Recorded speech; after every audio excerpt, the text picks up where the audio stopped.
करते हैं अपना नेक्स्ट टॉपिक जिसका नाम है electric field intensity on its due to its electric dipole on its equatorial position और टैंडी पोजीशन और ट्रांसवर्स पोजीशन अनुप्रस्थ स्थिति में। मतलब वैद्युत द्विध्रुव की निरक्षीय स्थिति में अक्ष पर ना बैठो, एक्सिस पर मत बैठे। अक्षीय का मतलब अक्ष पर बैठकर, एक्सियल मतलब एक्सिस पर बैठकर, और निरक्षीय का मतलब अक्ष पर ना बैठो, इक्वेटोरियल परपेंडिकुलर बाइसेक्टर पे जाते हैं, है ना। तो लिखिए electric field intensity due to electric dipole on its equatorial position. वैद्युत द्विध्रुव की हेडिंग लिखिए, वैद्युत द्विध्रुव की निरक्षीय स्थिति में तीव्रता, electric field intensity due to electric dipole on its equatorial position. चलिए, आपके पास स्पेस है एक इलेक्ट्रिक डाइपोल जिसके ए पॉइंट पर माइनस क्यू चार्ज है, बी पॉइंट पर प्लस क्यू चार्ज है, बीच का सेपरेशन 2l है, मिड पॉइंट O है, इस वजह से ये OA L हो जाएगा और OB भी L हो जाएगा। सेंटर O से R डिस्टेंस पर कोई पॉइंट P है in its equatorial position where we have to calculate the magnitude of electric field intensity, जहां हमें वैद्युत क्षेत्र की तीव्रता बताने की कोशिश करना है। तो ऐसे केस में सबसे पहले जिस पॉइंट पर इलेक्ट्रिक फील्ड बतानी है, क्या मेरा एक सवाल है, इस अकेले पॉइंट पर कितने लोग फील्ड बना रहे हैं, एक या दो? इस अकेले पॉइंट पर, इस एक पॉइंट पर कितने लोग फील्ड बना रहे हैं?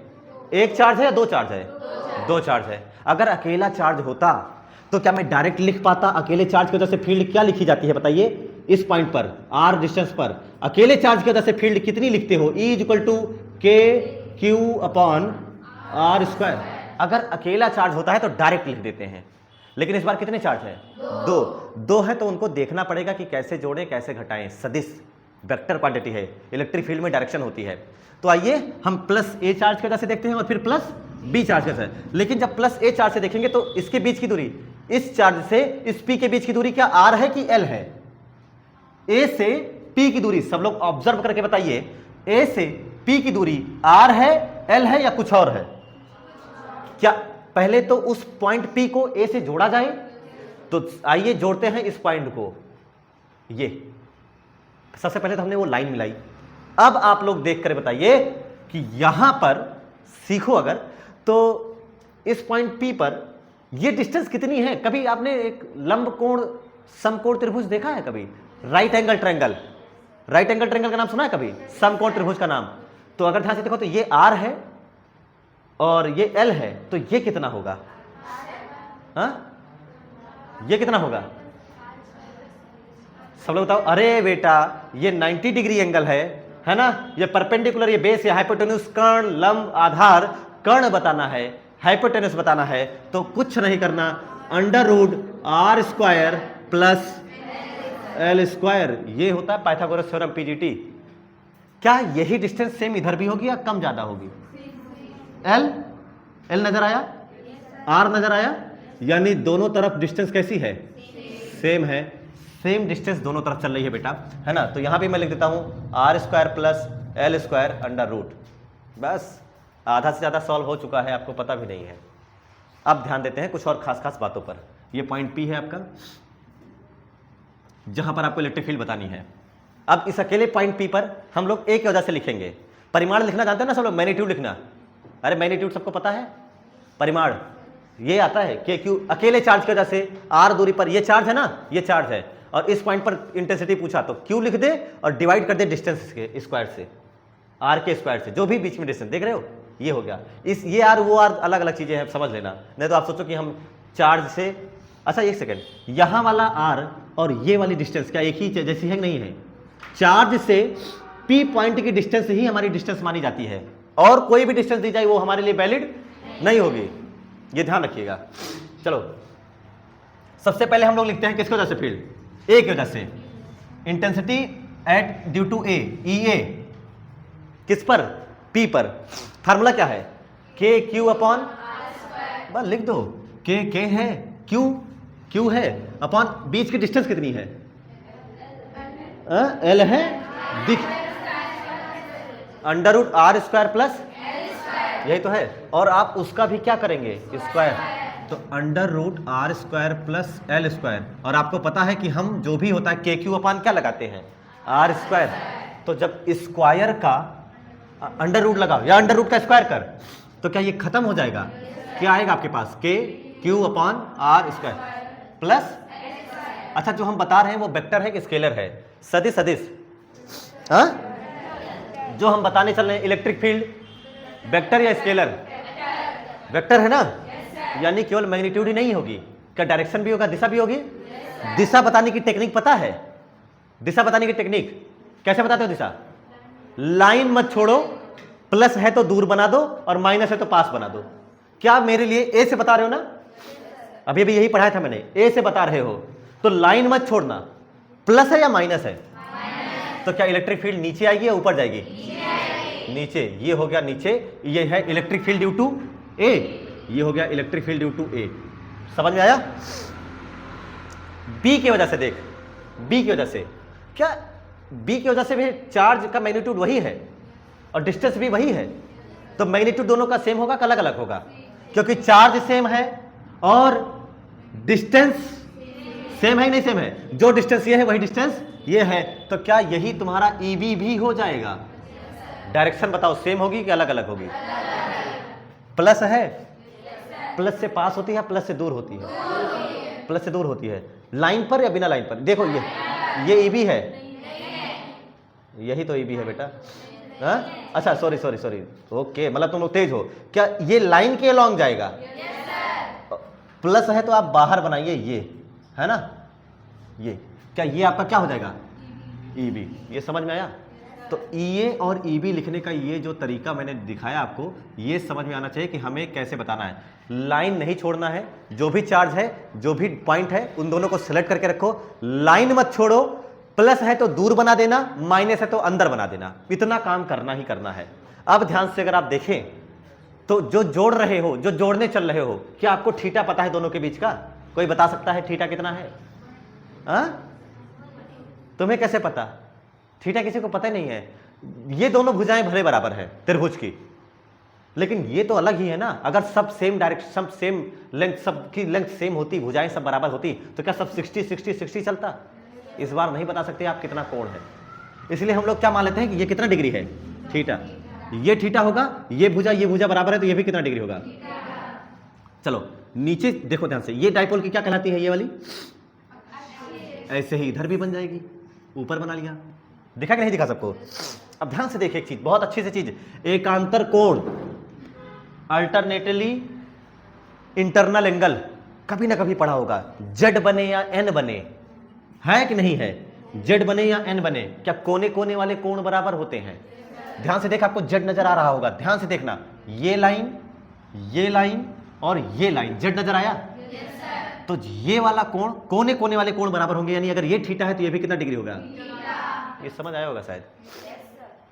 एक चीज और ध्यान से देखो, ये लाइन कैसी है? सीधी, और ये लाइन भी कैसी है? सीधी। क्या दोनों पैरेलल है, समांतर है? अगर समांतर लाइन है और एक लाइन देखो ऐसे जा रही है, ये दिख रही है, एक लाइन ऐसे जा रही है, तो ऐसे केस में बेटा जो संगत कोण होते हैं, करस्पॉन्डिंग एंगल, वो भी इक्वल होते हैं। यानी अगर ये थीटा है तो देयर इज नो डाउट कि ये भी कितना होगा? तो ये थीटा और ये थीटा संगत कोण से बराबर हुए, ये थीटा और ये थीटा एकांतर कोण से। These are equaling by corresponding angles and these are equal by alternative equal angle, एकांतरंता कोण है। अब ध्यान से देखो, अब मैंने जो आपको पढ़ाया था, जो सदिश है उसमें कोण नहीं पता है, कोण नहीं पता होगा तो तोड़ के जोड़ो। अब इसको तोड़ना जानते हो? कोई बताए, इसको तोड़ना जानते हो सब लोग? EB को तोड़, क्या थीटा दिख रहा है सबको? थीटा दिख रहा है, तो इधर कौन आएगा? अभी पढ़ाया था, किसी सदिश को तोड़ने का तरीका होता है क्या? नीचे आएगा EB cos थीटा, और इससे दूर, थीटा से दूर कितना जाएगा? EB sine theta. अभी थोड़ी देर पहले पढ़ा था आप लोगों ने। ये EA है, EA को तोड़ो, EA यहां थीटा लिखा है, तो EA के इधर साथ कौन जाएगा बताइए? EA cos थीटा, और परपेंडिकुलर नीचे कौन जाएगा? EA sine theta. बताओ कौन? क्या EA और EB परिमाण में बराबर है कि अलग अलग है? मैग्नीट्यूड में। और क्या दोनों में साइन थीटा दिख रहा है? तो आपको नहीं लग रहा जो परपेंडिकुलर कंपोनेंट है, लंबवत घटक है, वो एक दूसरे को कैंसिल कर देंगे, जितनी ताकत ऊपर से लग रही है उतनी ताकत नीचे से लग रही है। तो क्या यहां पर इन दोनों का इफेक्ट कोई रहेगा या खत्म हो जाएगा? ये दोनों एक दूसरे को क्या कर देते हैं? कैंसिल कर देते हैं। बचा कौन? ये कॉस थीटा। और मजे की बात क्या है, क्या दोनों में थीटा सेम है? और क्या ई और ई बी भी इक्वल है? तो जो ई नेट होगा, सबसे पहले ध्यान से देखना, ई बी साइन थीटा व ई ए साइन थीटा। बुक में देखोगे इतना बड़ा डेरिवेशन दिखेगा, देख के डर जाओगे, कभी पढ़ नहीं पाओगे, कभी सीख नहीं पाओगे। ई बी साइन थीटा और ई ए साइन थीटा क्या परस्पर बराबर और विपरीत है? परस्पर बराबर, परिमाण में बराबर है, वह विपरीत दिशा में अलग अलग है, नहीं है, विपरीत है। तो क्या करेंगे? एक दूसरे को खत्म कर देंगे। परस्पर जो है ना, एक दूसरे को क्या कर देते हैं? निरस्त, परस्पर निरस्त कर देते हैं, निरस्त कर देते हैं, है ना। ये sine theta and EB sine theta are mutually equal and opposite in direction, that's why they cancel out each other, जो एक दूसरे को खत्म कर देते हैं। बचा कौन? ई नेट कौन देगा? बताओ, ई नेट कौन देगा? ई नेट कौन देगा? क्या यही इन्हीं दोनों के जिम्मे गया? कौन कौन दे रहे हैं मिलकर के? ई ए कॉस थीटा। अच्छा मेरा एक सवाल है, ये दोनों एक के दिशा में है, अलग अलग दिशा में है? देख के बताओ, ये दोनों ई ए कॉस थीटा और ई बी कॉस थीटा एक ही दिशा में, अलग अलग? एक ही दिशा में। डायरेक्ट जुड़ेंगे या डायरेक्ट घटेंगे? इसलिए मैं अब जो ई नेट बताने चल रहा हूं उस पॉइंट पी पर मैं ई ए कॉस थीटा तो लिख सकता हूं, लेकिन उसके बगल मुझे लिखने के लिए कुछ करने की जरूरत नहीं है। सीधे मैं क्या लिख दूं? E B cos theta. कोई वेक्टर एडिशन वगैरह की बात मत करो, डायरेक्ट लगा दो, ज्यादा कंफ्यूज होने की जरूरत नहीं है, बहुत कॉन्सेप्ट पर मत जाओ। अच्छा मेरा एक सवाल है, क्या ई ए और ई बी एक ही चीज है क्या अलग अलग है? क्या यहां लिखा गया है, यानी ये दोनों एक की चीज है क्या अलग अलग है? तो इसको ई नेट को ई लिखा और इसको मैंने लिख दिया 2EA कॉस थीटा। क्या ई ए सबको पता है? क्या कॉस थीटा किसी को पता है? कॉस थीटा किसी को पता है बेटा? नहीं पता ना। कॉस थीटा इस डायरेक्ट, इसमें से बता, कॉस थीटा बराबर क्या? आधार बटे कर्ण होता है। कॉस थीटा बराबर आधार बटे कर्ण, बेस अपान हाइपोटेन्यूज। थीटा के सामने वाली परपेंडिकुलर, थीटा जिस पर बनता है उसे बेस कहते हैं। तो थीटा जिस पर बना है वो क्या? एल हो जाएगा, अपॉन हाइपोटेन्यूज कितना है? Under root are square plus L square. ये कॉस थीटा यहां रख दो। चलो लिख दो 2EA की वैल्यू बताओ सब लोग, देखो ऊपर, के Q upon are square plus L square. Cos theta की value l upon under root are square plus L square. ये हो गया। अब ध्यान से देखो, जो आप लोगों ने कभी ना कभी पढ़ा था पहले वो वापस रिपीट हुआ कि नहीं हुआ, सीखो। कुछ दिख रहा है वहां पर? क्या समझ में आ रहा है? किसकी वजह से बताने आए हो? डाइपोल की वजह से, द्विध्रुव की वजह से बताने हो ना? तो क्या ध्यान से देखो, Q और 2 और L एक साथ दिख रहा है नहीं दिख रहा है? ध्यान से देखोगे अगर तो E is two K into Q into 2L upon are square plus L square. सीखो, क्या K दिख रहा है? जो जैसा यहां है वैसा वहां है? ध्यान से देखना, क्या Q जैसा यहां है वैसा वहां है?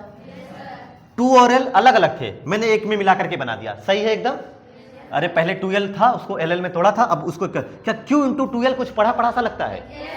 ये तो P है। अच्छा लेकिन एक सेकंड, अभी डिनोमिनेटर हर के साथ कुछ खिलवाड़ हुआ है। क्या यहाँ पर R square plus L square है? वहां भी है, लेकिन ध्यान से देख, यहाँ इसकी पावर 1 है और अंडर रूट का मतलब कितनी पावर होता है? अंडर रूट का मतलब 2 होता है, 1/2। अंडर रूट का मतलब आधा है कि नहीं है? 1 में आधा जोड़ोगे बेटा, 1 में हाफ जोड़ोगे। देख इधर, x into under root X, इसका मतलब क्या होगा बताओ कोई? x into under root X, अरे मतलब x की पावर, अच्छा अंडर रूट का मतलब कितना होता है? पावर 1 या 1/2? तो x की पावर 1 इंटू एक्स की पावर 1/2, गुणा में घाते जुड़ जाती है। x की पावर 1 प्लस 1/2 करेगा तो 2 1 जा 2, 2 प्लस 1, क्या x की पावर 3/2 करेगा? यानी R square plus L square यहां अकेला है, यहां अंडर रूट में है, तो इसकी पावर मैं लिख सकता हूं 3/2। समझे इस चीज को? अब ध्यान से देखो, Q इंटू 2L को आपने तोड़ के लिखा P, तो आपके पास हो जाएगा KP upon are square plus L square की पावर 3/2। ये हुआ फार्मूला मेन। लेकिन ये जानते हो किसके लिए है? नॉर्मल डाइपोल के लिए, बड़े द्विध्रुव के लिए। अगर आप बहुत छोटे द्विध्रुव के लिए जाते हो, फॉर वेरी शॉर्ट डाइपोल्स, है ना, छोटे द्विध्रुव के लिए, छोटे द्विध्रुव के लिए, छोटे द्विध्रुव के लिए सबको पता है sir R is greater than, क्या L बहुत L छोटा है? नहीं, R की तुलना में L छोटा है किसकी तुलना में? तो L स्क्वायर क्या बहुत ही छोटा हो जाएगा R स्क्वायर की तुलना में? इसलिए हम L स्क्वायर को लगभग क्या गायब कर देते हैं? गायब कर देंगे। तो ध्यान से देख, L स्क्वायर गया, हाँ L स्क्वायर गया। अब देख, जो एक चीज और सीखना है, आपके पास है R square plus L square की पावर कितना? 3/2। आपने किसको गायब किया? तो भूल जाओ कि L स्क्वायर भी था, केवल क्या बचा आपके पास? अब पावर है 3/2। अब देख, स्क्वायर भी है और 2 नहीं है, 1/2 है। जब पावर में पावर लगती है ना, तो पावर में गुणा होता है। 2 × 3/2, 2 से 2 कट जाएगा, कितना बचा तुम्हारे पास? R³। तो तुम्हारे पास जो E आया वो आया KP/R³। ये समझ में आया ये चीज? पिछले वाले फार्मूले में और इस वाले फार्मूले में केवल कितने का अंतर है? उसमें 2 आता था, इसमें 2 तो अगर आपको डेरिवेशन वहां से ये वाला करना है तो करो वही वाला, बस उसमें 2 मिटा देना जबर से, तो ये वाला आ जाएगा। क्या ऐसा करोगे?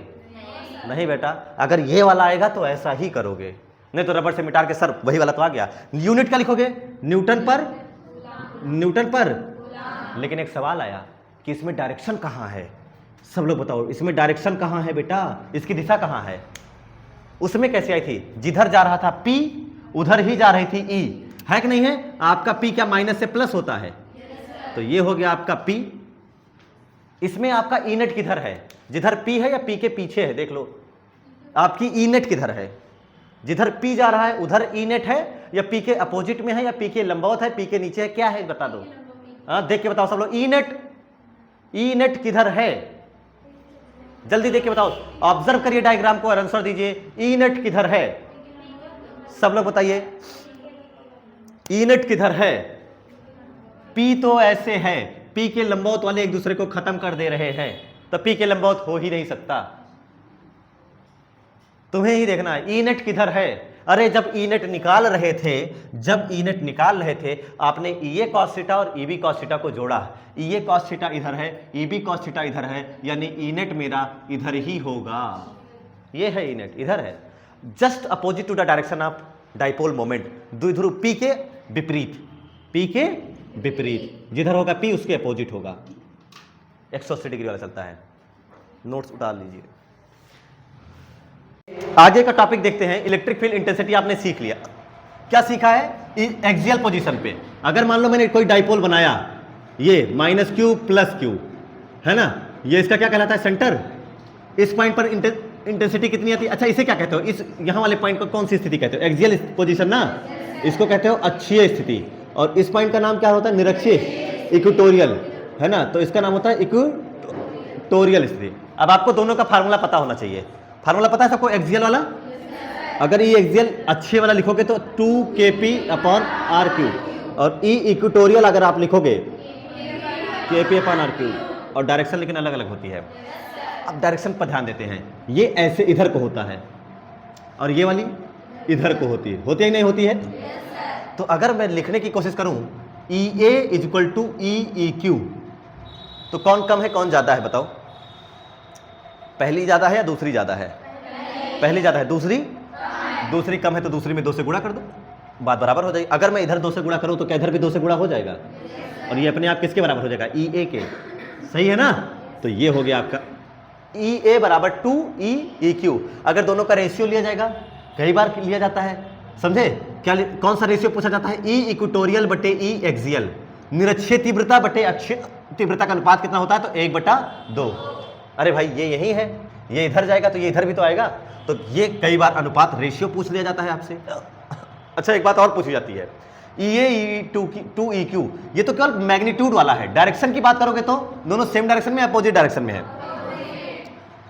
E axial = 2E equatorial.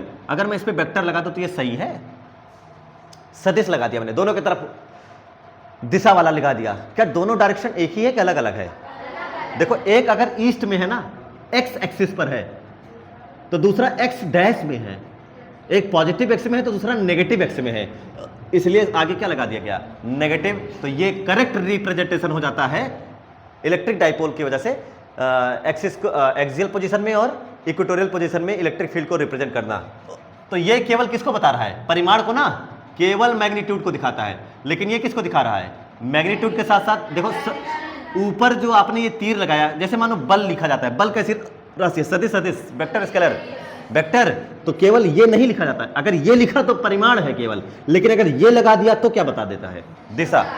Arrow लगाना डायरेक्शन को इंडिकेट करता है, तो वो डायरेक्शन को इंडिकेट कर रहा है। अब आपको इसी डाइपोल के जैसे कहीं भी किसी भी जगह पर इंटेंसिटी पूछेगा कि आप कहीं भी बताइए, ना आप इस पॉइंट पे बताइए, देखिए, ना यहां पूछेगा और ना इस लाइन पे कहीं पूछेगा, बल्कि आपसे कहेगा आप यहां बताइए, आप यहां बताइए, यहां बताइए, यहां बताइए, यहां बताइए, कहीं भी बताइए, लेकिन आप इस लाइन को छोड़ दीजिए और इस ये जो प्लस वाली लाइन बन रही है ना, इस प्लस की लाइन को छोड़ करके और कहीं भी बता के दिखाओ, तो उसे कहा जाता है रैंडम पोजीशन पे इलेक्ट्रिक फील्ड बताना, वैद्युत ध्रुव की किसी भी बिंदु पर तीव्रता बताना। ठीक है, ये मिटा दें, ये तो आपको पता भी होगा, इसको क्या लिखोगे? ये सब जानते हो बेटा, बचपन से ही सीखे होगे स्केलर वेक्टर का खेल। चलो बनाते हैं कि रैंडम पोजीशन पे कैसे लिखा जाता है। डायग्राम बना लीजिएगा तुरंत रफ्तार के साथ, कुछ भी टाइम वेस्ट नहीं होगा। पी किधर है बताओ? पी, ये ए, ये बी। पी किधर है? ए से बी या बी से? इस केस में पी किधर है? ए से बी या बी से? पी किधर है इस केस में? नेगेटिव से पॉजिटिव, मतलब इस केस में ए से बी। तो ये आपका है क्या चीज? पी। क्लियर है ना? अब आपसे आप कहां कहां नहीं रह सकते? आप इस वाली लाइन पे नहीं रह सकते और इस वाली लाइन पे। तो मान लो यहां पर हो, आप इस पॉइंट पी पर हो, है कि नहीं है? आइए इसके सेंटर से देखते हैं आप कितनी डिस्टेंस पर है। तो मान लिया सेंटर से, ये देखो ये लाइन मैंने जोड़ दिया, इस पॉइंट पी पर आपको इंटेंसिटी बतानी है ना? और इसकी एक्सिस से कितनी डिग्री पर जानते हो? थीटा डिग्री पर। समझे इस चीज को? यहां पर आपको इंटेंसिटी बतानी है कि है कितनी। इस पॉइंट पी पर आपको बताना है आप अक्ष से कितनी डिग्री पर हैं? थीटा डिग्री पर। इस बात क्लियर नहीं है कि आप हैं कहां पर। अगर यहां होते तो तुरंत आंसर लिखते आप लोग। यहां लिखने का आंसर जानते हो सब लोग? 2kp/r³।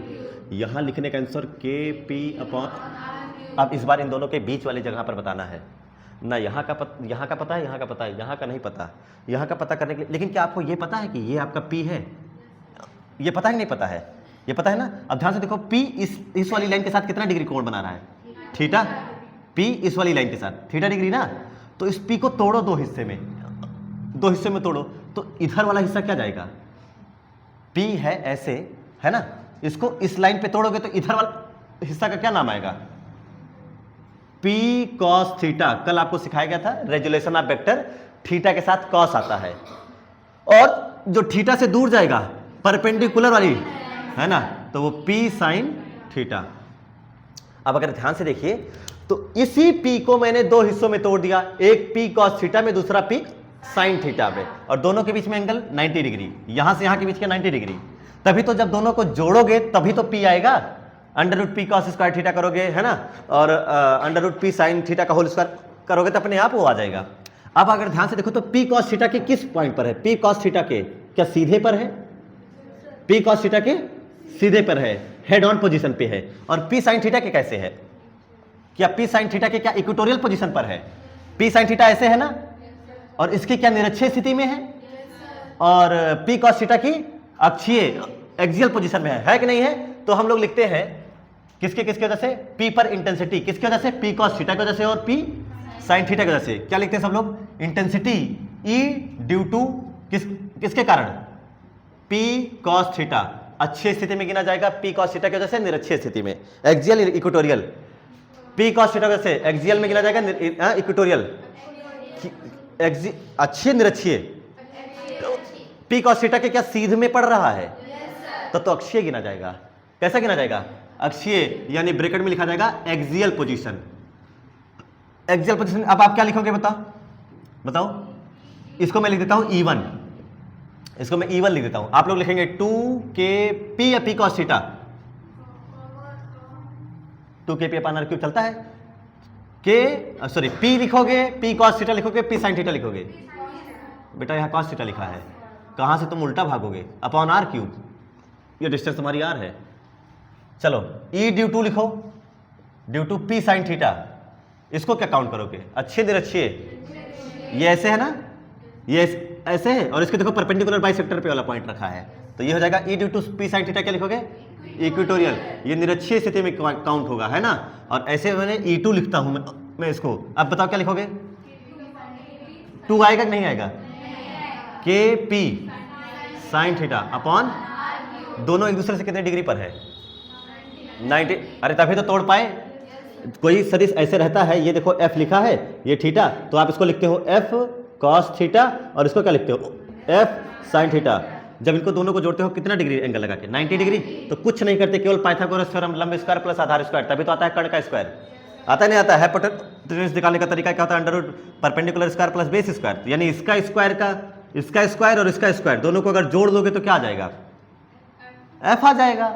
आएगा नहीं आएगा, अरे तुमको कल करके दिखाया गया था बेटा, बस तुम्हारी याददाश्त थोड़ा सा ज़्यादा कमजोर हो जाती है, इसीलिए दिक्कत आ जाती है। करोगे तो अपने आप F square sine square theta, F square common, क्या बचा, sign square theta plus, 10th की मैथमेटिक्स में पढ़ाया गया था, इसका वैल्यू 1 होता है।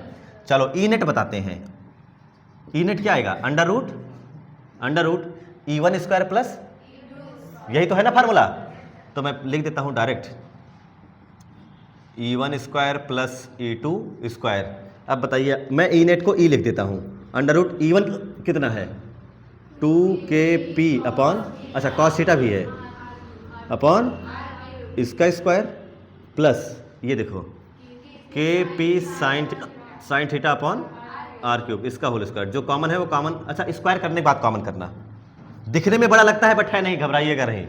2 का square 4, k square p square cos square theta upon r की पावर 9 या 6, प्लस इधर देखो k square p square sine square theta upon, जो कॉमन है कॉमन करो, देख के बताओ क्या क्या कॉमन है, k square p square r की पावर 6, यही तो कॉमन है।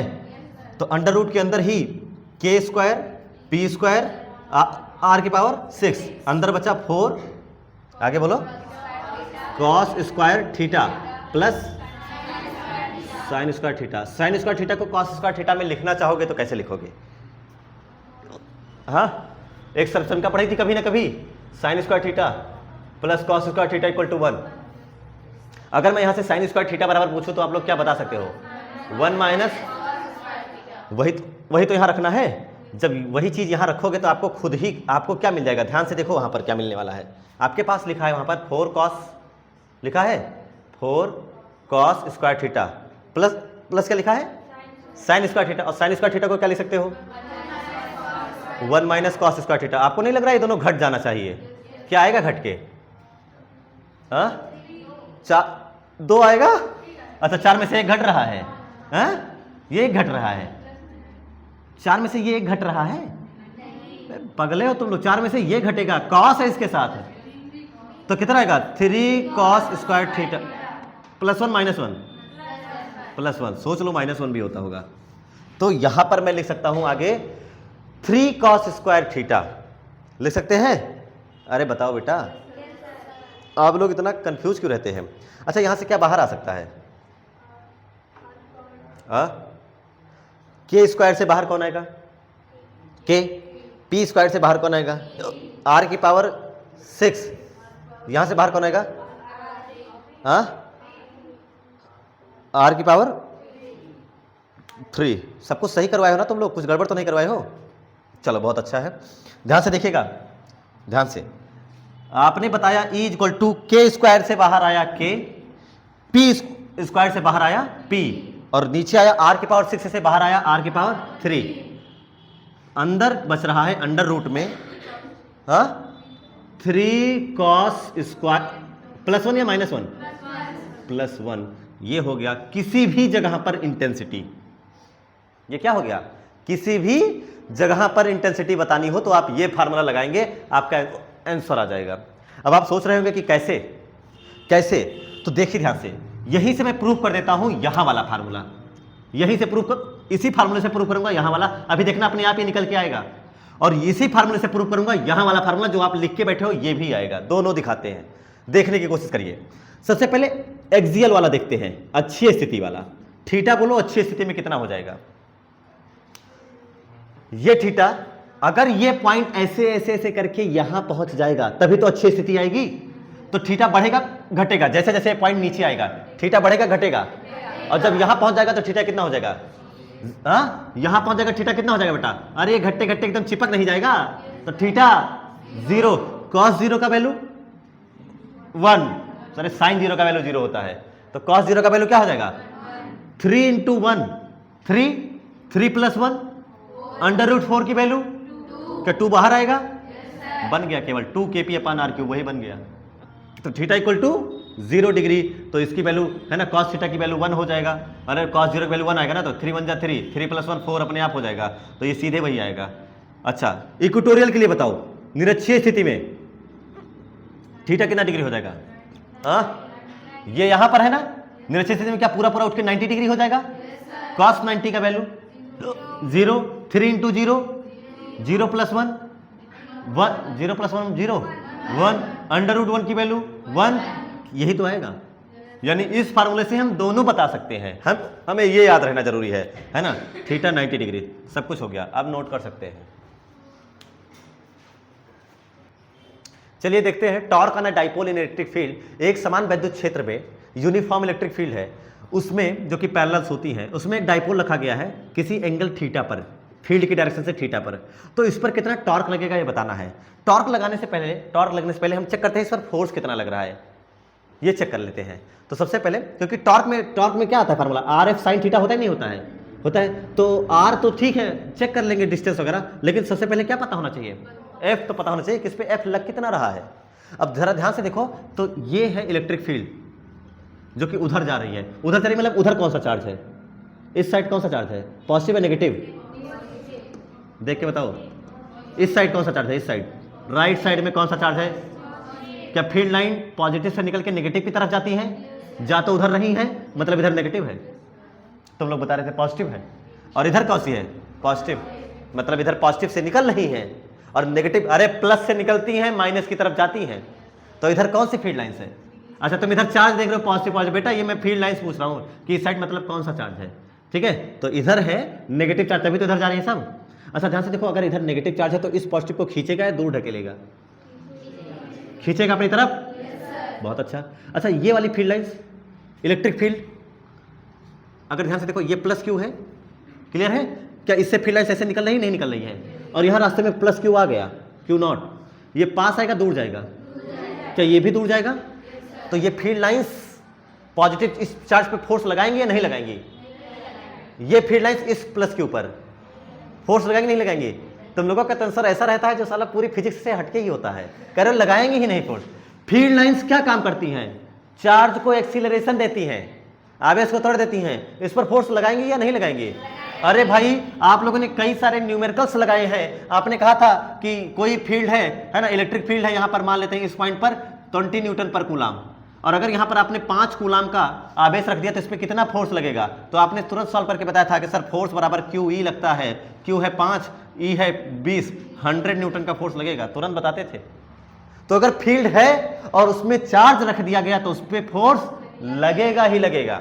अब मेरा एक सवाल है, इस प्लस के ऊपर फोर्स किधर लगेगा, राइट में लगेगा या लेफ्ट में लगेगा, इस प्लस के ऊपर फोर्स किधर लगेगा, राइट डायरेक्शन में लगेगा या लेफ्ट डायरेक्शन में लगेगा, ऊपर लगेगा नीचे, ये भी ऑप्शन में दे देता हूं ताकि फंसे रहो उसी में, बताइए राइट लेफ्ट अप और डाउन, ऊपर नीचे दाएं बाएं, किधर लगेगा, हाँ राइट लगेगा। क्या ये प्लस है, और फील्ड प्लस चार्ज को अपनी ही डायरेक्शन में ले जाने की कोशिश करती है, ये पॉइंट नोट कर लेना दिमाग में।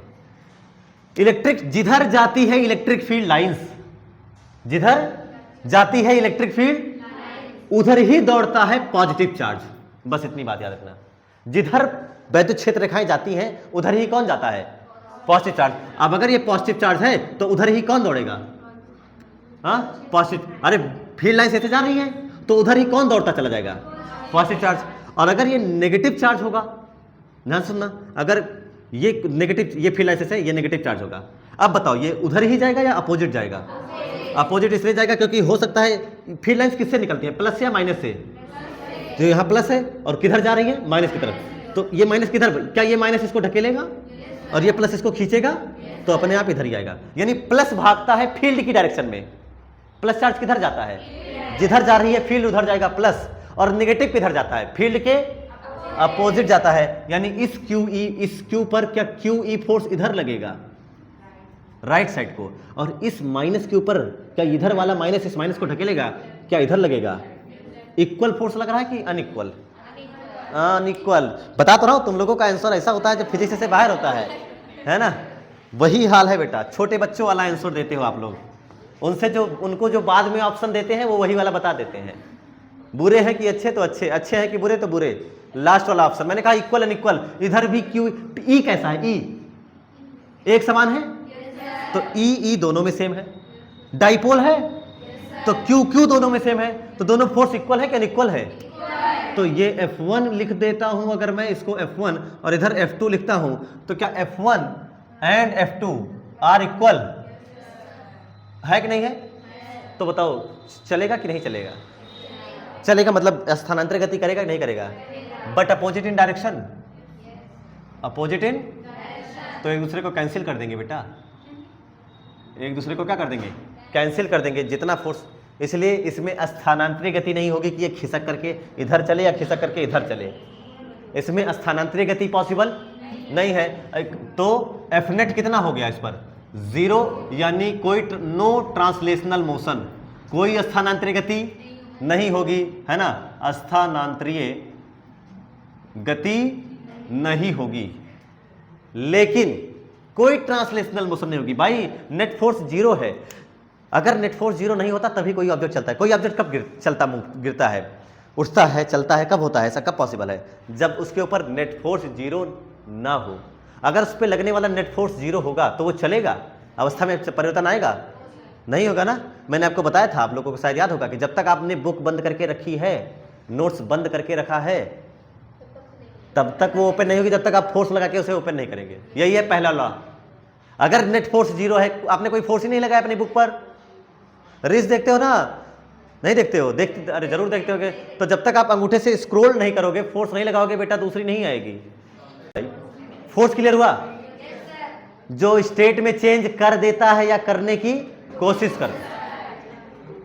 नेट फोर्स 0 है कि नहीं है, नेट फोर्स 0 है, इसका मतलब नेट फोर्स 0 है, इसका मतलब इसमें कोई मूवमेंट, कोई चेंज।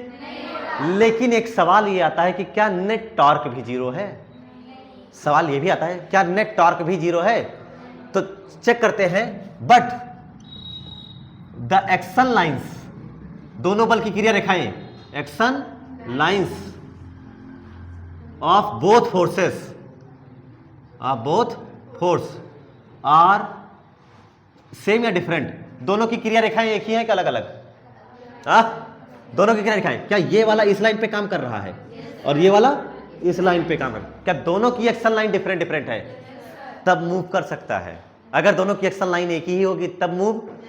आप इसी मार्कर को देख लीजिए, आपने कहा सर एक फोर्स उधर लगाई, दूसरा फोर्स इधर लगाई, घूमा कि नहीं घूमा, और देखो क्या दोनों इक्वल फोर्स है और इक्वल फोर्स है, तुरंत नहीं सर, इक्वल फोर्स लगा रहा हूं मैं, अपोजिट डायरेक्शन में है, लेकिन एक्शन लाइन एक ही है कि अलग अलग है, अलग अलग है। अब ध्यान से देखो, equal force opposite direction, equal force और अपोजिट डायरेक्शन, ये देखो अब ये घूम रहा है, इक्वल फोर्स है, अपोजिट डायरेक्शन में क्यों नहीं घूम रहा है, क्योंकि एक साइड नहीं बेटा, दोनों की एक्सिस, दोनों की लाइन एक है, इसलिए ये rotate. But forces, the action line of both forces are different. तो नेट टॉर्क 0 होगा कि नहीं होगा, नेट टॉर्क 0 होगा कि नहीं होगा, यानी कौन सी गति पॉसिबल है, रोटेशनल या ट्रांसलेशनल, रोटेशनल, यानी यहां कौन सी गति पॉसिबल है, रोटेशनल मोशन पॉसिबल है। अब बताते हैं, तो टॉर्क बराबर क्या होता है जानते हो, formula R into F, force बल गुणे परपेंडिकुलर डिस्टेंस, लंबवत दूरी, बल गुणे लंबवत दूरी। R परपेंडिकुलर लिख देता हूं, आप समझ जाएंगे, है ना, वो इजी होगा। R परपेंडिकुलर, और कहां से कौन सी परपेंडिकुलर डिस्टेंस, दोनों के दोनों जो एक्शन लाइन है ना, इनके बीच की ये परपेंडिकुलर डिस्टेंस, आपको ये बताना है, समझे, आपको ये डिस्टेंस बतानी है। तो बताते हैं, अभी कोई दिक्कत नहीं है। टाउ इक्वल टू क्या लिखोगे, एफ आर की वैल्यू निकालते हैं, परपेंडिकुलर डिस्टेंस दोनों के बीच में। ये थीटा है तो ये कितना होगा, थीटा, ये भी कितना होगा, भूल जाओगे थीटा। अब मेरा एक सवाल ये है, ये पता है ये कितना है 2l और ये थीटा, अरे ये थीटा है ना एंगल, अच्छा ये कितना डिग्री है 90 और ये 90 डिग्री सामने वाला क्या कहलाता है, कर्ण, हाइपोटेन्यूस। थीटा के सामने वाली क्या होती है, परपेंडिकुलर, है ना। और परपेंडिकुलर किस में आता है, साइन में या कॉस में, साइन थीटा में लंब आता है ना, तो ये हो जाएगा आपका 2l साइन थीटा। सॉल्व करोगे आप लोग, आप निकाल सकते हो, वैल्यू डिफाइन कर सकते हो। कुछ मत पढ़ना, ट्रिग्नोमेट्री के चक्कर में ना पढ़ना, सीधे याद रखना परपेंडिकुलर का मतलब साइन थीटा याद रख लेना, सीधे ये डिस्टेंस 2l साइन थीटा लिख देना, नोट डाउन कर देना 2l साइन थीटा। अब आपके पास यहाँ क्या लिखोगे, परपेंडिकुलर डिस्टेंस क्या लिखोगे 2l साइन थीटा। अब f कितना है, f की वैल्यू क्या है, कोई देख के बताओ, f कितना लग रहा है, q e या e q लिख सकते हो, है कि नहीं है, e q 2l sine theta. q 2l क्या है, Q 2l क्या है, तो टाउ इक्वल टू हो जाएगा बेटा ई पी साइन थीटा। अच्छा ध्यान से देखो, ई कैसी राशि है, सदिश, सदिश, स्केलर वेक्टर, वेक्टर स्केलर नहीं है, सदिश है ये, है ना, vector quantity. P dipole moment, vector scalar, सदिश सदिश वेक्टर, और दो वेक्टर के साथ साइन थीटा मिल गया, मतलब ये वेक्टर प्रोडक्ट है या स्केलर प्रोडक्ट है, सदिश गुणन अदिश गुणन, सोच के बताना, डॉट प्रोडक्ट या क्रॉस प्रोडक्ट, साइन है ना, पता ही नहीं है तुमको 11th का बेसिक, हाँ, vector A cross vector B equal to A B sine theta n cap, n cap छोड़ दो, but A B sine theta, A भी वेक्टर है बी भी वेक्टर है, और साथ में क्या लिखा मिला गया, साइन थीटा। तो यहां पर आपको ई पी और क्या मिल गया साथ में, साइन थीटा। चाहो तो ई पी साइन थीटा लिखो या फिर आप लिखिए पी ई साइन थीटा, ये फार्मूला भी आपको याद होना जरूरी है। लेकिन अब बात आती है इसमें, इसका पी भी सदिश है, ई भी सदिश है, और साइन थीटा लिखा मिल गया, है ना, सब के सब मिल गया, तो इसको लिखा जाता है वेक्टर फॉर्म में लिखा जाता है बेटा, tau vector equals to P cross E, P cross E. अब आप सोच रहे होंगे सर आपने ई क्रॉस पी क्यों नहीं लिखा, हो सकता है मन में क्वेश्चन आए कि आप ई क्रॉस पी भी तो लिख सकते हैं, तभी भी यही आता, तो ये नहीं लिखा जाएगा, केवल यही लिखा जाएगा न्यूटन मीटर, ठीक है, न्यूटन मीटर यहाँ भी लिखा जाएगा। अब ये क्यों लिखा जाएगा वो सीख लो अगर जानना चाहो तो।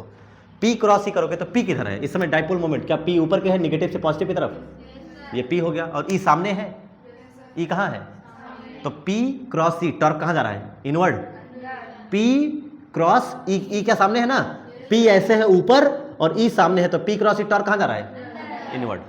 और ये घूम कैसे रहा है, क्या पी से ई की तरफ ही घूम रहा है, तो आपको पी से ई की तरफ ही हाथ ले जाना है, समझे ना, ये ई से पी की तरफ घूम नहीं रहा है, ध्यान से देखो, ये वाला फोर्स ये आगे ढकेला जा रहा है और ये वाला पीछे ढकेला, तो ये घूमेगा भी तो ऐसे ही, ये क्लॉकवाइज घूमेगा एंटी क्लॉकवाइज, क्या ये क्लॉकवाइज घूमेगा, तो पी क्रॉस ई तभी तो टॉर्क इनवर्ड जा रहा है, तो आपका हाथ भी क्लॉकवाइज घूम रहा है ना, तो पी क्रॉस ई है ना कि ई क्रॉस पी है, ये बात यहां से क्लियर हो जाती है, ये बात समझ आई ना।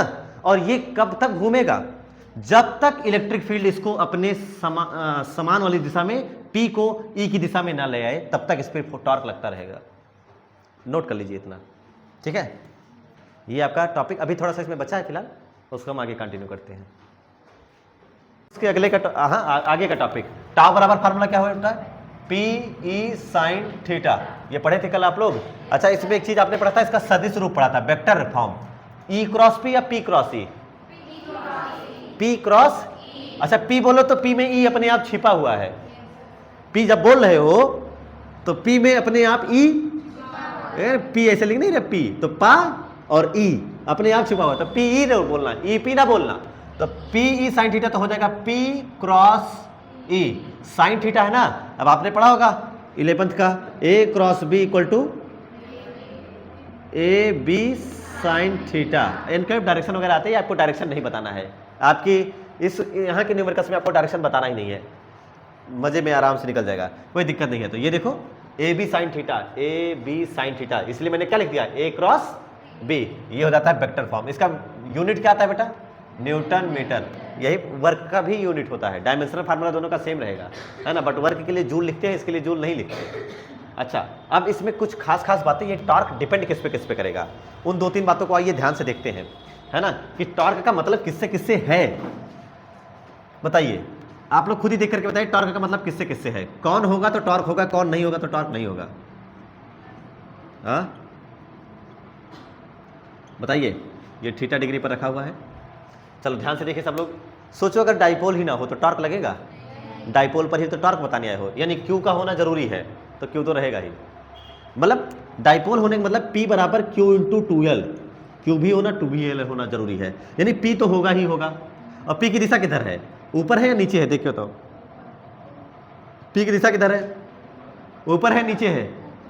हाँ अबे सोच रहे हो तुम लोग, हाँ P की दिशा किधर है, ऊपर या नीचे, किधर होती है वैसे, वैसे किधर होती है, नेगेटिव से पॉजिटिव, तो नेगेटिव से पॉजिटिव मतलब ऊपर, यू आर राइट, काफी बच्चे सही थे, है ना, नेगेटिव से पॉजिटिव। इस समय P है और E किधर है, क्या सामने है, तो P और E में कितना डिग्री एंगल है अभी, थीटा। अभी आपको पता थोड़ी है कितना डिग्री एंगल है, तो P ऐसे है, E ऐसे है, तो P और E में अभी थीटा डिग्री एंगल है। अब आइए समझते हैं कि ये किस पे डिपेंड करेगा।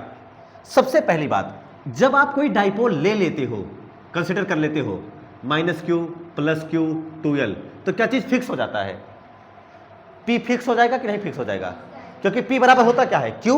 आपने कोई डाइपोल बनाया तो Q और Q तो फिक्स हो गया, और बीच का डिस्टेंस भी फिक्स हो गया, तो Q और 2L तो फिक्स हो गए ना, यानी P क्या रहने वाला है, कांस्टेंट, ये नियत हो जाएगा। और आपने इलेक्ट्रिक फील्ड कैसी ली है, बदलने वाली या समान रहने वाली, यूनिफॉर्म नाम लिख रखा था, एक समान बिंदु क्षेत्र, यानी ना P बदलेगा और ना ही, यानी P और E से कोई मतलब ही नहीं है उसको, मतलब किससे है फिर, साइन थीटा, एंगल से, P और E के बीच के एंगल से लेना देना है केवल। यानी अगर, क्योंकि भाई आपने P रखा है ना, tau is independent of P and E, ये बात समझ आई ना, P और E से कोई मतलब नहीं है, कोई मतलब नहीं है, इसका मतलब ये नहीं कि 0-0 कर लो तभी भी टॉर्क लगेगा। समझ रहे हो ना बात को। फिलहाल इस केस में केवल और केवल क्योंकि P कांस्टेंट है और E कांस्टेंट है, यानी केवल किसके हिसाब से बदलेगा, टाउ, P के P कांस्टेंट है हेयर, इस यहाँ क्या कांस्टेंट है बेटा, here P and E are constant, क्या ये नियत है, ये थोड़ी बदल ले, बट द एंगल बिटवीन किसके किसके बीच में, the angle between P and E, क्या ये लगातार बदल सकता है समय के साथ, the angle between P and E can change, बदल सकता है। और क्या थीटा बदलेगा, तो क्या टाउ भी बदलेगा नहीं बदलेगा, यानी सीधी बात सबसे पहली कि टाउ डिपेंड कर रहा है किसके ऊपर, साइन थीटा के ऊपर, सीधी सी बात जो समझ में आनी चाहिए। टाउ को कोई मतलब ही नहीं, क्योंकि आपका P कांस्टेंट है और आपका E कांस्टेंट है, नियतांक है, ये सब नहीं बदलने वाली चीजें हैं, P और E नियत है, तो टाउ किस पे डिपेंड कर रहा है, केवल और केवल साइन थीटा पर। कॉस थीटा tan थीटा नहीं आ रहा है इसमें, केवल कौन सा आ रहा है, साइन थीटा। अब साइन थीटा आ रहा है तो साइन थीटा का ग्राफ आपको याद होगा, जो मैथ पढ़ते होंगे शायद पता होगा, है ना, साइनोसॉइडल ऐसे होता है बेटा, तो इसका ग्राफ अगर बनाने को आ जाए तो ऐसे ग्राफ बना सकते हैं, है ना, कि ये साइन थीटा ग्राफ हो गया। कैसे ये सिखाता हूं, रुक जाइए, घबराइए नहीं। थीटा किसके किसके बीच का एंगल है, थीटा किसके किसके बीच का एंगल है, P के और E के बीच का एंगल है। अगर P और E के बीच का एंगल 0 हो जाए, यानी ये डाइपोल ऐसे ना रहे, ऐसे रहे, तो आपको क्या लगता है ये घूमेगा या नहीं घूमेगा, ऐसे रह जाए तो बताओ इस पे कोई टॉर्क लगेगा नहीं लगेगा, क्या जितना QE उधर लगेगा उतना ही QE क्या इधर लगेगा, तो क्या दोनों QE एक के लाइन पे आ जाएंगे, अभी एक के लाइन पर नहीं है, लेकिन जब एक इधर से ये -QE इधर खींच रहा है और +QE उधर खींच रहा है, उधर ढकेल रहा है कि नहीं है, तो जब दोनों एक के तरफ खींचेंगे इसको, तो क्या दोनों फोर्स की लाइन एक ही हो जाएगी, अलग अलग हो जाएगी, अरे एक ही लाइन तो हो जाएगी, और जब एक ही लाइन हो जाएगी तो टॉर्क का कोई इफेक्ट नहीं रह जाएगा। ऐसा ही ऐसे भी हो सकता है 180 डिग्री पर, सोच 180, ये टॉर्क ये मतलब ऐसे ना हो करके, है ना, इसको यहां पर है, इसको पूरा घुमा करके इधर लाके कर दो, है कि नहीं है, तो भी साइन 180 की वैल्यू कितनी होती है, 0। साइन 180 की वैल्यू, अरे तुम यहां ग्राफ से देख लो, साइन 0 की वैल्यू 0, साइन 90 की वैल्यू 1, साइन 180 की वैल्यू, और साइन 270 की वैल्यू -1, और साइन 360 की वैल्यू 0। ग्राफ से भी आप समझ सकते हैं अगर चाहो तो, समझे, ये सब थोड़ा बहुत ग्राफ से रिलेटेड बात हुई। तो कहने का मतलब ये है, दूसरी अगर मैं बात करूं, अगर if theta is equal to 0 degree और 180 डिग्री, अगर थीटा 0 डिग्री है या 180 डिग्री है, तो बताओ सब लोग, नेट फोर्स तो जिंदगी भर 0 रहेगा बेटा, यहां पर नेट फोर्स जिंदगी भर 0 रहेगा। ऐसे केस में क्या टाउ नेट भी 0 हो जाएगा? टाउ नेट 0 हो जाएगा तो घूमेगा या रुका रहेगा? रुका रहेगा। इसे कहा जाता है इक्विलिब्रियम। इसे क्या कहा जाता है? इक्विलिब्रियम, संतुलन की अवस्था, साम्यावस्था, संतुलित रहेगा, आराम से बैठा रहेगा, न हिलेगा न डुलेगा, क्योंकि जितना फोर्स इधर से लग रहा है उतना फोर्स इधर से लग रहा है, दोनों में आराम से बैठा रहेगा। कितने डिग्री पर? 0 डिग्री पर। या अरे साइन 0 की वैल्यू कितनी होती है जानते हो? साइन 0 की वैल्यू बताओ। 0। तो साइन 0 की वैल्यू 0, तो 0 का किसी से भी गुणा कराएगा तो टाउ 0 ही हो जाएगा। वो कॉन्सेप्ट भी बता रहा है, फार्मूला भी बता रहा है। दूसरी बात, साइन 180 की वैल्यू भी कितनी होती है? 0। तो फिर से 0 रखोगे तो बात वही पड़ेगी ना। तो यहां पर 0 हो या 180 हो, टाउ हमेशा क्या रहने वाला है? 0 रहने वाला है। इसे कहा जाता है इक्विलिब्रियम। क्या कहा जाता है? लेकिन इसमें 2 इक्विलिब्रियम आते हैं बेटा। अब आप सोचो कौन सा? सुनना ध्यान से, नाम सुनो बस, परेशान मत होना इसके लिए। 2 संतुलित अवस्था आती है, साम्य अवस्था 2 आती है। नंबर 1 का नाम रखा जाता है बेटा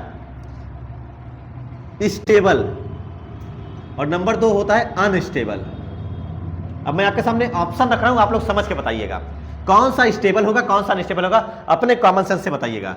ये फील्ड लाइंस, ये माइनस की उधर, ये प्लस की उधर, क्लियर है? कोई दिक्कत? दूसरा डायग्राम देख, माइनस की उधर, प्लस की उधर, 1 2। किसको आप स्टेबल के नाम से स्टेबल के नाम से जानोगे, और किसको अनस्टेबल, किसको अस्थाई, किसको अस्थाई? अपने हिसाब से सोच ले, जब तक मैं लिख रहा हूं हिंदी में।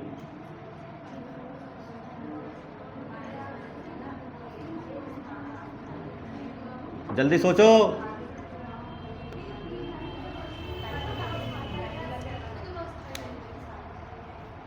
एक अस्थाई, एक अस्थाई। अरे एक सेकेंड, ये बेटा वहां प्लस ही नहीं था, डाइपोले कहां था जब दोनों नेगेटिव नेगेटिव था? तो चल बता, कौन स्टेबल कौन अनस्टेबल? आपके मन में क्या बात आ रही है कि किसको आप कहना चाहेंगे सर? आप पहला स्टेबल अनस्टेबल, अस्थाई अस्थाई, सोच के बताओ। हाँ क्या? फील्ड लाइन के भी उससे मत रखो, फील्ड लाइन के साथ एंगल कितना डिग्री है? अरे इधर देखो, यहां पर पी किधर है? पी किधर है, राइट में या लेफ्ट में? पी की दिशा, इसमें पी की दिशा किधर है? क्या पी की दिशा राइट में है? क्योंकि पी की दिशा होती है नेगेटिव से पॉजिटिव। इसमें पी की दिशा किधर है? लेफ्ट में ना। तो इसमें पी है लेफ्ट में, क्योंकि पी की दिशा होती है नेगेटिव से। तो यहां पी और ई के बीच में कितना डिग्री एंगल है? पी और ई के बीच में, पी और ई के बीच में कितना डिग्री एंगल है बेटा? इस वाले केस में 2 वाले में पी और ई के बीच में कितना डिग्री एंगल है? क्या इलेक्ट्रिक फील्ड सामने जा रही है और डाइपोल आपका पीछे जा रहा है, तो दोनों के बीच में कितना डिग्री एंगल हो गया? 180 डिग्री। तो यहां पर थीटा आपके सामने आता है 180 डिग्री। यहां ध्यान से देखो, ई कहां है? सामने, और पी सामने ही है, यानी यहां थीटा क्या डिग्री है? 0 डिग्री। तो ये अस्थाई के नाम से जाना जाता है स्टेबल, और ये अनस्टेबल के नाम से जाना जाता है। क्यों? क्योंकि आपको पता है उधर कौन बैठा है? नेगेटिव, और इधर कौन आ गया? ये तो नेगेटिव नेगेटिव वाले सामने आ गया नहीं है? इधर कौन बैठा था? और सामने किसको रख दिया आपने? तो पॉजिटिव पॉजिटिव आमने सामने हो गए। इसे कहा जाता है अनस्टेबल इक्विलिब्रियम। है दोनों इक्विलिब्रियम, है दोनों संतुलन अवस्था, साम्य अवस्था। लेकिन साम्य अवस्था के 2 स्टेज हैं, एक अस्थाई और एक। तो अस्थाई में थीटा इक्वल टू 0 डिग्री वाला, और अस्थाई में थीटा इक्वल टू 180 डिग्री वाला। देखा कितना बढ़िया बढ़िया कॉन्सेप्ट रखा पड़ा है। एक बच रहा है, बताओ कौन सा? आपने 0 डिग्री वाला सेलेक्ट किया, आपने 180 डिग्री वाला। कौन सा बच रहा है जानते हो? 90 डिग्री। सोच, अगर थीटा इक्वल टू 90 डिग्री करेगा तो टॉर्क मैक्सिमम लगेगा, मिनिमम लगेगा, क्या लग सकता है? अगर थीटा 90 डिग्री कर दो तुम, हाँ, अगर थीटा 90 डिग्री कर दो तो तीसरा केस क्या होगा? 2 बातें हो गई ना। तीसरी बात, थीटा इक्वल टू 90 डिग्री, यानी अब सोचो ध्यान से, ये ना ऐसे, ये ऐसे है तो कितना लगता है? P sine theta. ऐसे होता है तो कितना लगता है? 0। ऐसे लगता है तो भी कितना लगता है? 0। लेकिन अगर ऐसे रख दिया तो खुद ही देखो क्या सारी की सारी फील्ड लाइंस इसको काट रही हैं कि नहीं काट रही हैं? सब इसको ढकेलेंगी मिल मिल के। जितनी तीर आ रही है, सामने से लड़ाई हो रही है, सामने से किसी ने कई सारे तीर छोड़ दिए हैं और तुम ऐसे खड़े रहोगे एकदम परपेंडिकुलर, तो क्या सारी तीर तुमको लगेगी? तो मैक्सिमम तीर। लेकिन अगर तुम ऐसे जैसे तीर देखते तो ऐसे लेटने लग गए तो क्या तीर सब ऊपर से निकल जाएगी और बच जाओगे? ये देखो लेटने में बच गया, है कि नहीं है?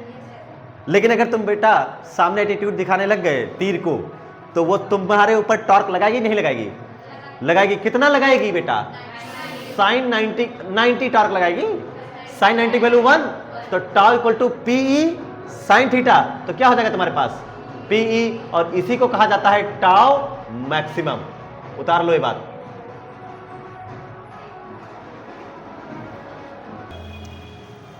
तो tau equal to PE sine theta के बेसिस पर, tau is equal to PE sine theta के बेसिस पर एक डेफिनेशन लिखी जाती है। टाउ मैक्सिमम कब लगता है जानते हो? अगर थीटा 90 डिग्री हो तो आपका क्या टाउ बदल जाता है टाउ मैक्सिमम में?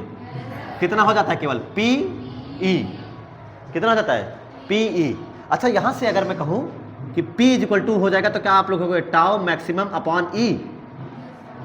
P बराबर टाउ मैक्सिमम अपॉन। आप सोच रहे हैं ये क्यों किया गया? आपको करने की जरूरत नहीं है, मैं जो समझाने की कोशिश करूंगा केवल वो समझना बस। P इज इक्वल टू लिखा गया टाउ मैक्स अपॉन ई। अब यहां से अगर if E is equal to 1 newton per coulomb, अब बताइए P की वैल्यू क्या हो जाएगी? अरे P की वैल्यू टाउ मैक्सिमम। तो यहां से अभी तक आपने डाइपोल मोमेंट की P क्या है जानते हो, पहचानते हो क्या है? P क्या है? क्या द्विध्रुव आघूर्ण है? Q इंटू, अभी तक आपने डेफिनेशन इसके बेसिस पर दिया था, Q और 2L का प्रोडक्ट के हिसाब से। अब डेफिनेशन दिया जाएगा इसके बेसिस पर। P क्या है? तो किसी द्विध्रुव का द्विध्रुव आघूर्ण, किसी डाइपोल का डाइपोल मोमेंट, उस पर लगने वाले मैक्सिमम टॉर्क के इक्वल होता है, लगने वाले महत्तम बल आघूर्ण के बराबर होता है, जो उसे एक समान और प्रति एकांक विद्युत क्षेत्र में रखने पर लगता है। ये बात समझ आई ना? डेफिनेशन थोड़ी कितनी कठिन है, ध्यान से देखो, मैं लिख रहा हूं, ध्यान से समझिएगा कि द्विध्रुव आघूर्ण क्या है।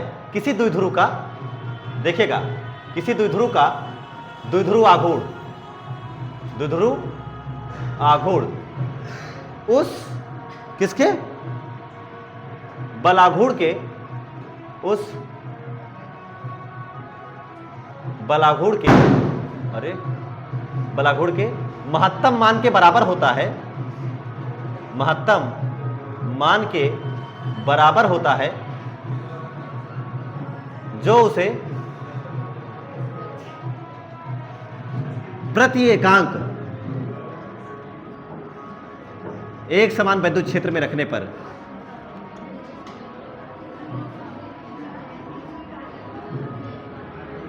लगता है।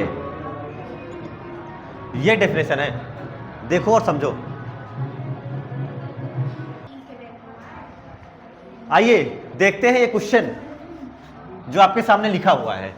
लिखा है 20 माइक्रोकूलाम का कोई 20 माइक्रोकूलाम के दो चार्ज हैं, लेकिन नेचर में अपोजिट हैं, यानी एक +20 है, दूसरा -20 है। उनके बीच का सेपरेशन दिया है 3 मिलीमीटर, 3 माइक्रो मिलीमीटर, और उनको रखा गया है 1000 न्यूटन पर कूलाम वाली इलेक्ट्रिक फील्ड में, और थीटा कितना डिग्री दिया है?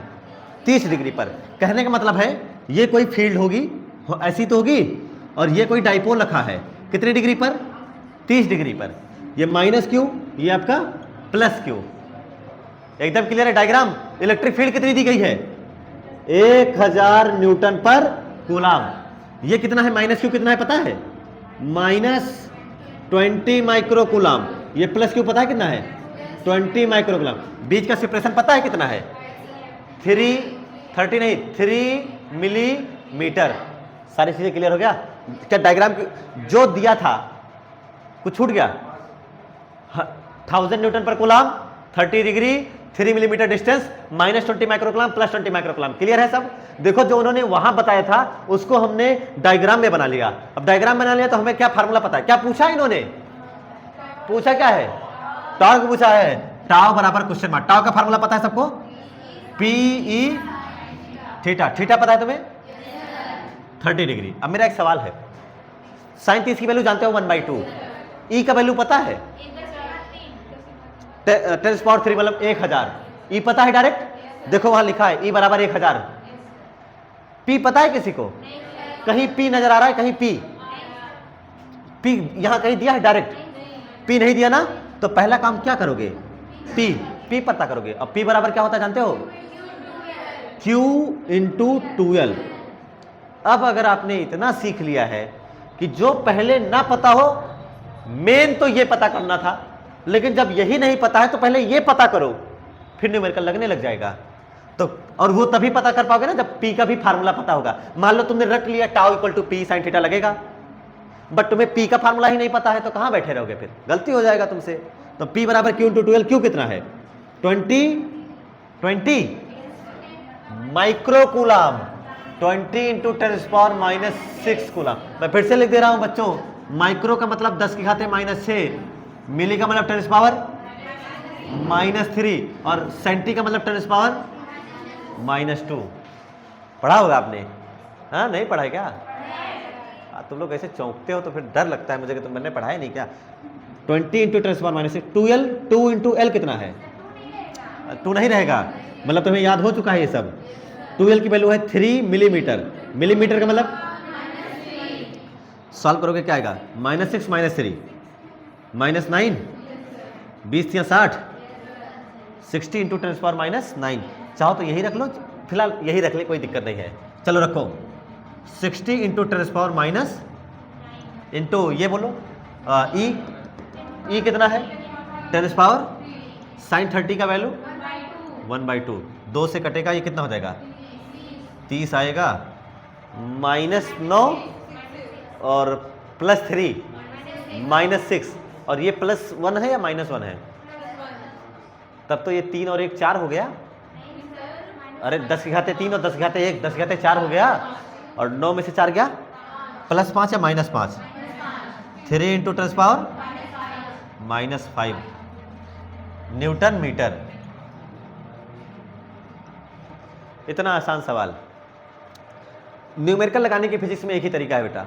सबसे पहले जो गिवन है वो लिख लो। न्यूमेरिकल लगाने का एक ही तरीका है, जो गिवन है वो लिख लो, जो पूछा है उसको देखो क्या पूछा है, फिर ये सोचो कि क्या उसका फार्मूला तुम्हें आता है कि नहीं आता है।